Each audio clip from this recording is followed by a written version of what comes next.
하나님의 말씀은 마태복음 5장 5절입니다. 찾으셨으면 우리 한 목소리로 함께 읽겠습니다. 시작. 온유한 자는 복이 있나니 그들이 땅을 기업으로 받을 것이며. 아멘.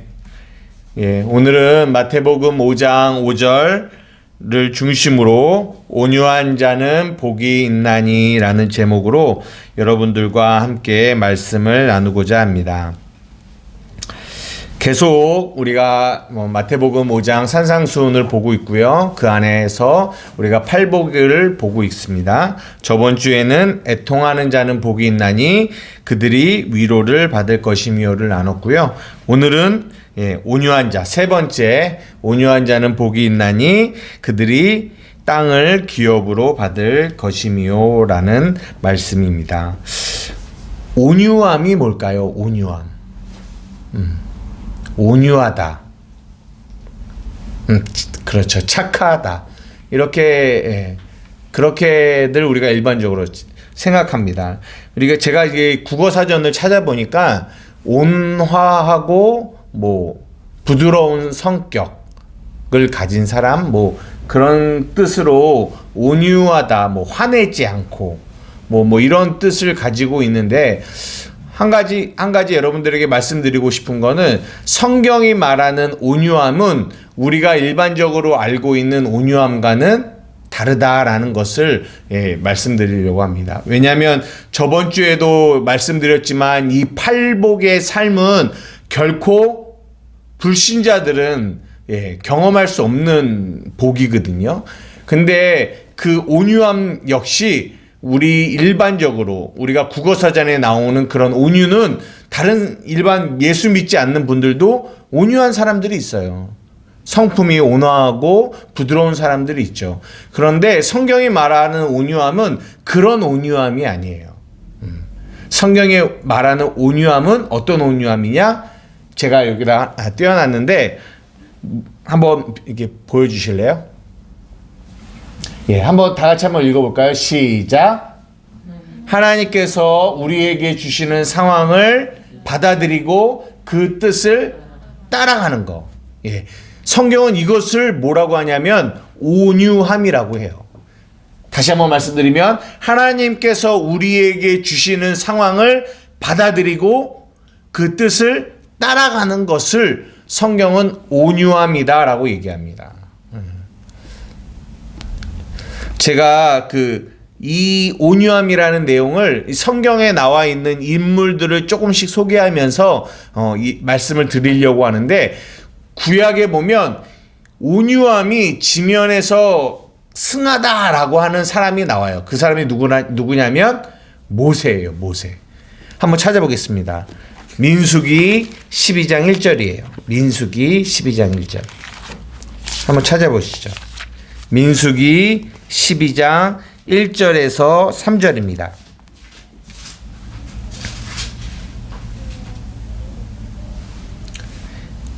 찾으셨으면 우리 한 목소리 읽어볼게요. 시작.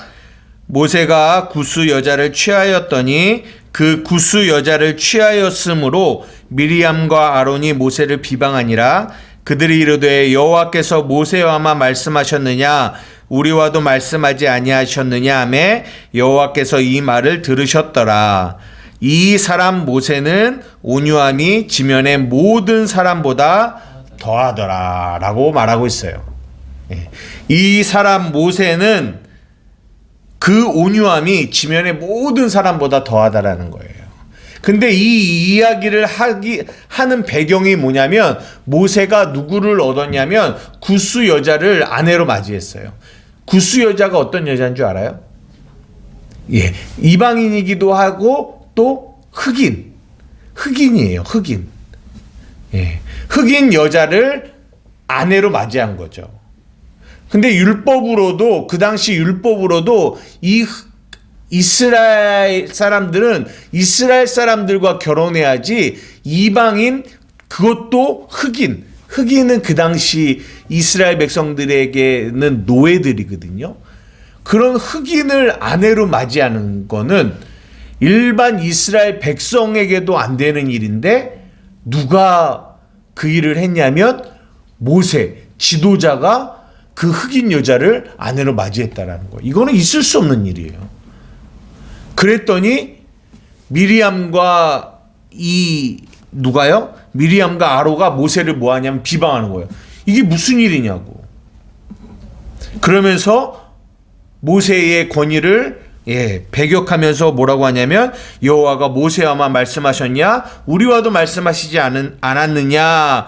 라고 하는데 이 말을 하나님이 여호와께서 들으셨다라고 얘기를 합니다. 그러니까 그러면서 나온 얘기가 뭐냐면 모세는 그 온유함이 이 지면에서 가장 더하다라는 얘기를 그렇게 말씀하고 계시는 거예요. 이 온유함과 지금 이 모세가 구스 여자를 얻은 거와 무슨 상관이 있을까요? 아까 우리가 그 온유함이라는 말의 정의를 어떻게 했냐면 하나님이 우리에게 주시는 상황을 받아들이고 그 뜻을 따라가는 거를 뭐라고 했다고요? 온유함이라고 했다는 거죠. 그게 무슨 말이냐? 이 모세가 이 구스 여자를 아내로 얻은 거는 왜 얻었느냐면 이 모세가 그냥 정욕이 충만해서 구스 여자를 이렇게 아내로 얻은 것이 아니라 하나님이 시키신 거예요. 하나님이. 근데 왜 시켰냐? 그 이방인인 구스 여자를 얻은 그 안에서 하나님이 뭘 말씀하고 싶으셨냐면 하나님이 나중에 이방 민족을 구원하는 이것을 이스라엘에게 가르쳐 주기 위해서 이 모세에게 이 구스 여자 이방인과 결혼하라고 얘기하신 거예요. 그러나 미리암과 아론은 이것을 몰랐죠. 하나님이 누구에게만 얘기하셨어요? 모세에게만 얘기한 거예요. 이런 얘기가 성경에 또 있어요. 기억나요? 어떤 왕이 어떤 그 흑인 여인을 사랑한 얘기가 성경에 있거든요. 어디냐면 아가서예요. 아가서에 보면 솔로몬이 술람미 여인과 사랑하는 내용이 아가서에 담겨 있습니다. 그 얘기는 뭘 얘기하고 있냐면 복음을 그냥 한 남자가 한 여자를 사랑했다 이런 얘기를 담고 있는 것이 아니라 이 솔로몬은 왕이잖아요. 근데 술람미 여인은 흑인이에요. 그러니까 이스라엘의 왕이 이 술람미 여인과 같은 이 천한 여인을 사랑한다라는 것은 있을 수 없는 얘기죠. 그런데 사랑한 거예요. 이 얘기는 뭘 담고 있냐면 우리 하나님이 술람미 여인과 같은 천한 우리 인간을 사랑하셔서 그들과 하나 되는 이야기, 구원에 대한 이야기가 이 아가서에 담겨 있다라는 거죠. 그러니까 이 모세가 이 구스 여인을 취한 것도 그 안에 그 뜻이 담겨 있는 거예요. 그래서 하나님이 모세를 통하여 이 복음의 진리를 이스라엘 백성들에게 가르치기 위해서 모세에게 구스 여인과 결혼하라고 했어요. 근데 이 모세가 알았을까요? 몰랐을까요? 내가 이 구스 여인과 결혼하면 사람들이 막 뭐라고 할 것을 알았어요. 그럼에도 불구하고 모세는 아무런 변명하지 않고 하나님이 모세에게 주신 그 상황을 받아들인 거죠. 그리고 그 뜻을 따라간 거예요. 욕을 먹고 오해를 받고 비난을 받을 것을 알았지만 변명하지 않고 그리고 그 길을 안 간다고 말하지 않고 그는 그 상황을 하나님이 그에게 주신 그 상황을 받아들이고 순종하여 그 뜻을 갔다라는 거예요. 그러면서 그런 내용 안에 뭐라고 나오냐면 모세는 온유함이 지면의 모든 사람보다 더하다라는 얘기를 하고 있는 거죠. 그래서 이 상황 속에서 모세의 온유함이 나타나 있는 거예요. 또 하나 예를 들자면 다윗이라는 사람이에요. 다윗. 사무엘상 16장 9절 이하를 보면은 어떤 내용이 나오냐면 이 다윗이 그 아들 압살롬에게 의해서 배반을 당해요. 그래서 압살롬이 자기가 왕이 되려고 했죠. 그래서 다윗과 그 많은 사람들이 피난길을 가야 됐어요. 왜냐하면 압살롬이 좀 있으면은 쳐들어오거든요. 그래서 다윗과 다른 사람들이 도망을 가야 되는데 도망을 가는 길 속에서 누가 시므이라는 사람, 이 시므이는 누구냐면 그 사울 왕의 친척이거든요. 그 시므이라는 사람이 그 도망가는 다윗을 향하여 막 저주를 해요. 저주를. 그랬더니 그 주위에 있는 그 장군들이 아니 저 개 같은 자가 어떻게 우리 왕을 이렇게 저주하냐라고 하면서 당장에 가서 저 시므이를 죽여버리겠다라고 말했더니 이 다윗이 뭐라고 하냐면 그러지 마라. 하나님이 저 입을 통해서 말씀하시는 거면 어떡하겠느냐. 또한 나의 이 억울함을 나중에라도 하나님께서 갚으신다면 나의 이 억울함들을 하나님이 바꾸어 주실 거다라고 얘기를 해요. 무슨 말입니까? 이 다윗 안에 있는 온유함이에요. 무엇을 말합니까? 그 상황, 자기의 아들 압살롬에게 배반당하고 압살롬의 반역을 통하여 다윗은 도망가는 처지, 그 안에서 시므이가 자신을 저주하는 그 저주, 죽일 수도 있었어요. 그만한 힘이 있었죠, 다윗은. 그럼에도 불구하고 그 상황을 뭐 하는 거예요? 받아들이는 거예요. 받아들이는 거. 받아들이고 그 안에서 하나님의 뜻을 찾아가는 거죠. 이것이 온유함입니다.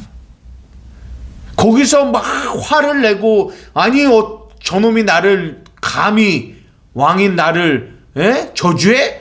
그래서 죽일 수도 있었어요. 그러나 다윗은 그렇지 않았다라는 거죠.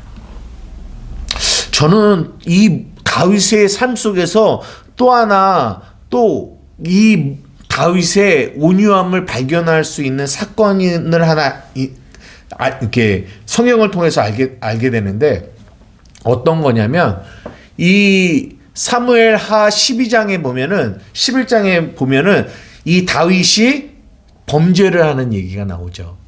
알죠? 밧세바를 범해요. 우리아의 아내 밧세바를. 그러니까 다른 남의 여자죠. 그러나 이 다윗이 밧세바를 범함으로 인해서 여러분들이 잘 아시는 것처럼 우리아를 죽이는 내용이 나와요. 그럴 때 나단 선지자가 와서 다윗의 잘못을 지적하고 이제 그런 얘기가 나오잖아요. 그 뒤에 있는 사건인데 이 사무엘하 12장 뒤편에 나오는 사건인데 어떤 사건이냐면 그렇게 해서 다윗이 밧세바를 범하여 이 밧세바가 뭘 하냐면 임신을 해요. 임신을 하는데 애를 뱄죠. 그리고 애가 나왔어요. 출산을 했어요. 그런데 그 아이가 죽었어요. 하나님이 그 아이를 치셨고 그리고 그 아이를 치신 이후에 이래 만에 아이가 죽었다라고 얘기하고 있어요. 근데 죽기 전에 이 다윗이 뭘 했냐면은 하나님 앞에 금식하며 기도했어요. 아무것도 먹지 않고 하나님 제발 이 아이를 살려달라고, 이 아이를 살려주세요. 아무도 만나지 않고 아무것도 먹지 않고 금식했단 말이에요. 그런데 아이가 죽었어요. 그러니까 신하들이 이 아이가 죽은 이 사실을 이게 알릴 수가 없는 거예요. 왜요? 아이가 살아있을 때에도 먹지 않고 금식하며 애통하며 하나님께 기도하고 그렇게 고통스러워하고 있는데 지금은 그 아이가 죽었으니까 이걸 말을 못하는 거예요, 신하들이. 그랬더니 다윗이 신하들이 수군수군 되는 거를 보면서 신하들한테 말해요. 아이가 죽었니? 그러니까 신하들이 예, 죽었습니다. 그랬더니 갑자기 이 다윗이 옷을 정비하고 씻고 그리고 나서 음식을 먹는 거예요.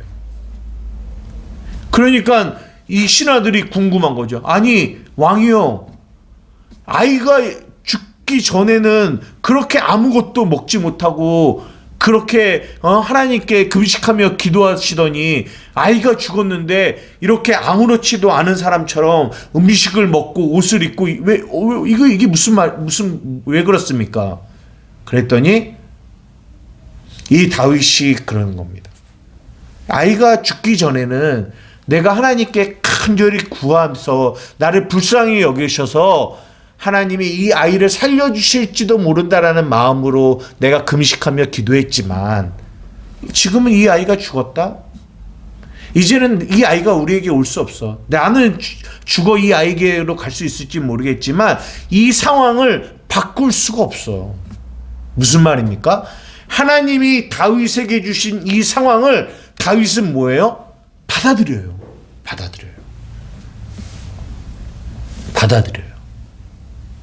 이것이 온유함이에요. 이것이. 또 한 분, 우리가 성경에서 이분을 빼놓고 무언가를 얘기하기가 서운하죠. 누굴까요? 예수님이죠. 예수님이 마태복음 26장에 보면 겟셋마네 동산에서 기도하십니다. 그때 뭐라고 기도하세요? 그렇죠. 한번 우리 찾아볼까요? 마태복음 26장 39절입니다. 마태복음 26장 39절이에요.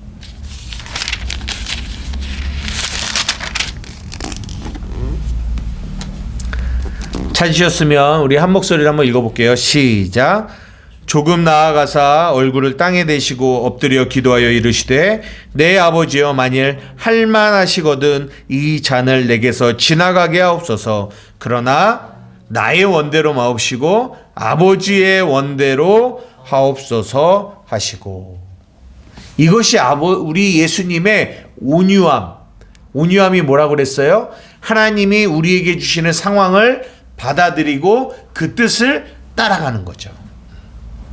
따라가는 거예요. 하나님이 예수님에게 주신 상황이 어떤 상황이에요? 십자가를 지는 삶이에요. 십자가를 지러 가시는 거.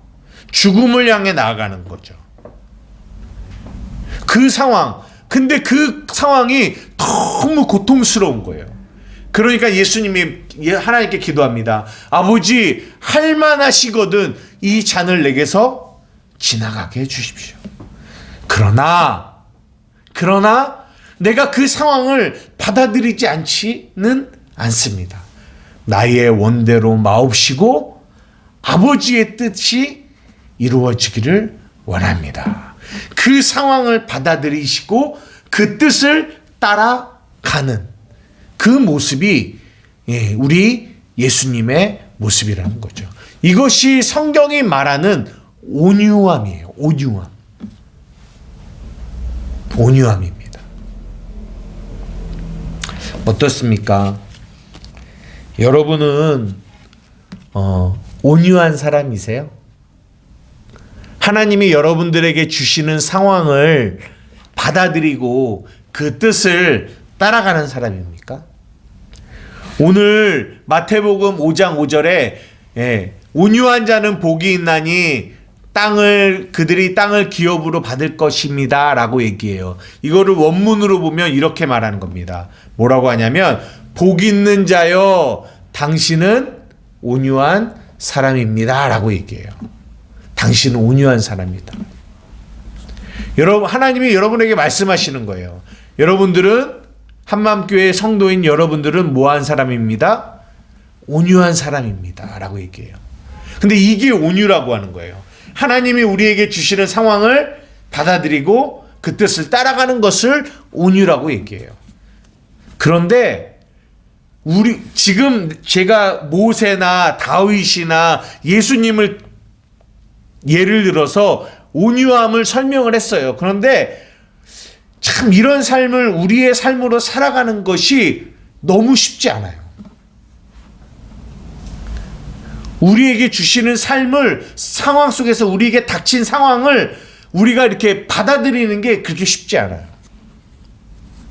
예전에 어떤 사람이 저에게 와서 이렇게 상담을 좀 했어요. 근데 무엇을 상담을 했냐면 자신의 아내 때문에 자신의 삶에 많은 어려움을 겪는다라는 거예요. 아내 때문에. 그러면서 그분이 그런 말씀을 하세요. 자기가 젊었을 때 너무 죄를 많이 져갖고 이 아내를 만났다라는 거예요. 그러니까 하나님 앞에 벌 받았다라는 거죠. 이 아내를 만난 거는 내가 선택을 잘못해서 이 아내를 선택했다라는 거죠. 그래서 지금 이 아내를 통해서 내가 고통을 받는 것은 내가 지금 벌 받고 있는 거다라고 그렇게 얘기를 하는 거죠. 그러니까 무슨 말이냐면 내게 주어진 이 상황을 이렇게 받아들이질 않는 거예요. 그러니까 하나님이 그 아내를 만나게 하신 거거든요. 우리의 삶에 이루어지는 어떤 상황도 하나님이 허락하지 않은 게 없어요. 그런데 이분은 이게 받아들여지지 않는 거예요. 그 아내를 내가 만난 거에 대해서도. 그래서 어떤 생각만 하냐면 나는 내가 선택을 잘못해서 내가 이런 여자를 만났고 이런 아내를 만났고 그러기 때문에 나는 이런 어려움들을 겪게 되는 거야. 이런 생각들을 하게 된다라는 거죠. 우리는 자꾸만 이 하나님이 우리에게 주시는 이 상황을 받아들이지 않으려고 해요. 받아들이지 않으려고. 이분처럼. 만약에 이분이 온유한 자, 지금 우리가 나누었던 하나님이 우리에게 주시는 상황을 받아들이고 그 뜻을 따라가는 그 온유한 자의 삶을 살아간다면 이분은 어떻게 해야 되냐면 이렇게 해야 돼요. 먼저는 첫 번째는 받아들여야 돼요. 뭘 받아들이냐? 하나님이 이 아내를 주셨다라는 것을 받아들여야 돼요. 아무리 그 아내가 나에게 지금 어려운 것들을 상황 속에서 나에게 준다 할지라도 단지 그 상황을 거부하는 것이 아니라 뭐 해야 되냐면 받아들여야 돼요. 아, 하나님이 이 아내를 나에게 허락하신 거구나. 받아들여야 돼요. 받아들여야 그 다음 단계로 넘어갈 수 있어요. 뭐예요? 온유한 사람은 그 상황, 하나님이 우리에게 주신 상황을 받아들이고 그 뜻을 따라가는 사람이라고 했잖아요. 근데 받아들이지 않으면 그 다음 단계를 갈 수가 없어요. 왜? 계속 그 상황을 안 받아들이니까 계속 그 안에서 뭐만 생기냐면 원망만 생기고 불평만 생기고 분노만 생긴단 말이에요. 중요한 건 뭐냐? 받아들여야 돼요.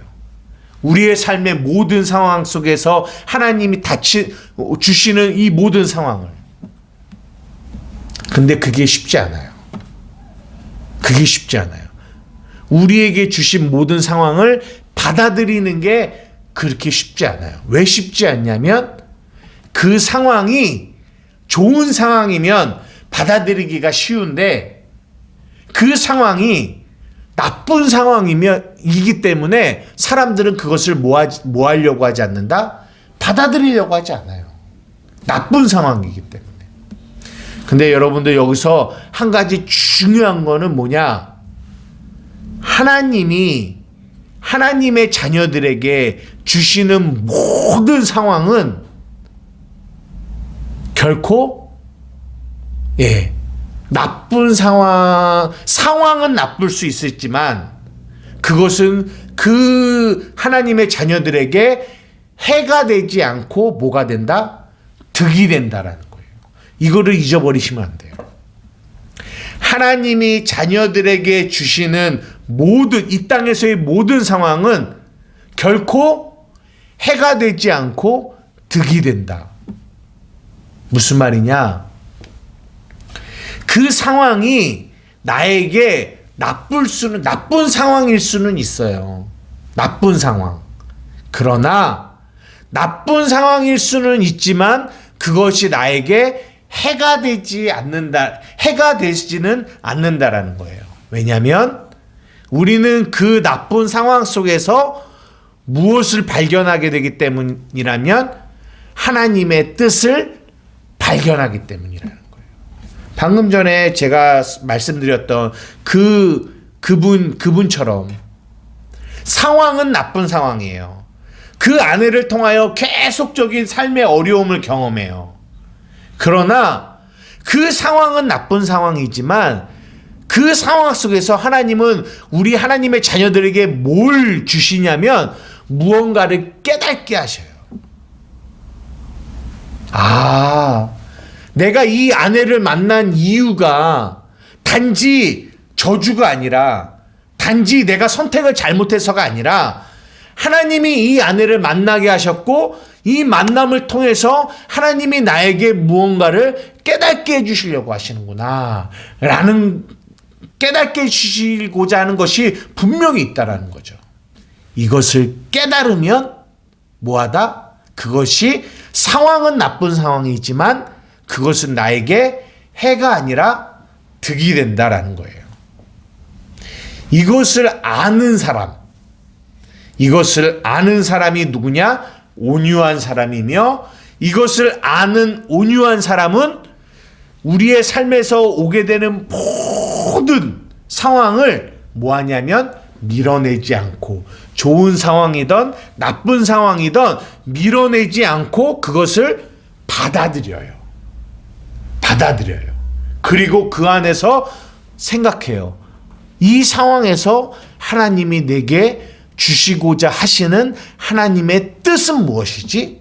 이것을 생각해요. 그러면 반드시 그 안에 뭐가 있어요? 하나님의 뜻이 있어요. 그러면 그 사람은 그 뜻을 깨닫게 되고요. 그 뜻을 따라가게 된다는 거죠. 이것이 온유한 자에게 주시는 뭐예요? 축복이에요. 축복. 이게 복입니다. 이게 복이에요. 하나님은 하나님의 자녀들을 이렇게 인도해 가세요. 이제 말씀을 마치려고 하는데요. 제가 이 팔복을 얘기하면서 여러분들에게 뭐라고 말씀드렸냐면, 이 복은 우리가 노력을 해서 얻게 되는 게 아니라고 말씀드렸어요. 이 복은 하나님이 우리에게 주시는 거예요. 주시는 거. 이 온유함의 복. 하나님이 우리에게 주시는 이 상황을 받아들이고 그 뜻을 따라가게 하는 거. 그런데 우리의 삶을 돌아보면 우리는 그 복을 잘 못 누려요. 왜 못 누리냐면, 아까도 말씀드렸지만 우리에게 닥치는 이 상황이 좋은 상황이 아니라 나쁜 상황들이 너무 많이 오거든요. 근데 하나님은 하나님의 자녀들에게 뭔가를 깨닫게 하세요. 사랑하는 자녀들아, 그 닥치는 너희들에게 주어지는 그 나쁜 상황이 단지 해가 아니단다. 그 안에 아무리 어떠한 상황이라도, 어떤 악한 상황이라도, 시편 23편의 말씀처럼 우리가 사망의 음침한 골짜기를 다니는 것 같을지라도 우리가 해를 두려워하지 아니하는 것은 그 이유가 뭔지 아니? 주께서 그 사망의 음침한 골짜기와 같은 상황 속에서도 내가 너희와 함께하고 있다는 걸 너희들이 알아야 된다. 그렇기 때문에 그 상황을, 사망의 음침한 골짜기와 같은 상황을 너희가 받아들이고 그 안에서도 너희가 뭔가를 깨달아야 된다는 거예요. 무엇을? 내 삶이 이런 사망의 음침한 골짜기와 같은 상황이라 할지라도 내가 이 안에서 두려워하지 않을 수 있는 것은 하나님이 나와 함께 하시지. 그게 중요한 거지. 상황이 중요한 게 아니라, 하나님이 어떠한 상황이 있냐가 중요한 게 아니라 하나님이 나와 함께하고 계시는 게 중요한 거지. 이것을 하나님이 자녀들에게 계속 뭐하게 하시냐면, 각인시키세요. 사랑하는 자녀들아, 어떠한 상황에서도 내가 너와 함께하고 있단다. 내가 너를 지키고 있단다. 내가 너를 보호하고 있단다. 그 상황을 피하지 말고 밀어내지 말고 받아들이고 그 안에서 너는 누구를 바라봐라? 나를 바라봐라. 그게 온유한 자란다. 그 온유함의 축복을 내가 너희들에게 주었단다. 사랑하는 자녀들아, 누리고 누려라 라고 성경은 우리에게 말해주고 있어요. 마지막으로 말씀을 마치면서 한 구절만 보도록 하겠습니다. 고린도후서 1장 20절입니다. 고린도후서 1장 20절. 고린도후서 1장 20절입니다.